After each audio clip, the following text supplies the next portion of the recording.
noti pamusoro weshenga neweweshe zatikuta mukati meguru rodumbo uno mukati mezuva ranhasi oda kudai tinotyai yamunogeza yatinoimwa kana pamunoenda kwamufika nebwe tingatoigwatisu.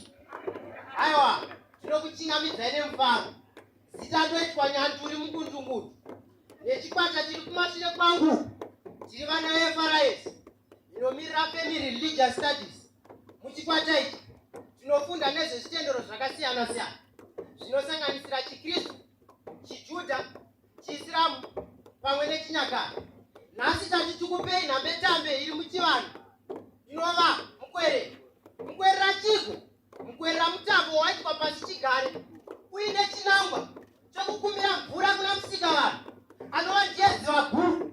Zvino pamutambo uyu paizosvingana masore amavhuna marara evanhu kubva kune vana vadiki kusvika kune vane utsvedu hwemhanza.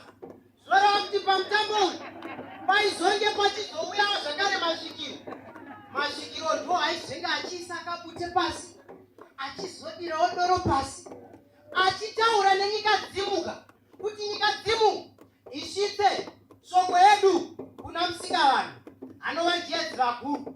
Naizvozvo pamutambo apa vaizouyawo kana musiya dzashupa avo vaizenge vachihusura kamupedza zvavo mutambo uchiendera mberi. Uko nyama vachitora machape enyama vanhu vachiyachapanya. Zvoreva kuti mutambo uyu vainge vaita chisungo chimwe chete. Nyadenga waizonzwa miteuro yavo wodurura mvura nyika yoguta vanhu vorarama.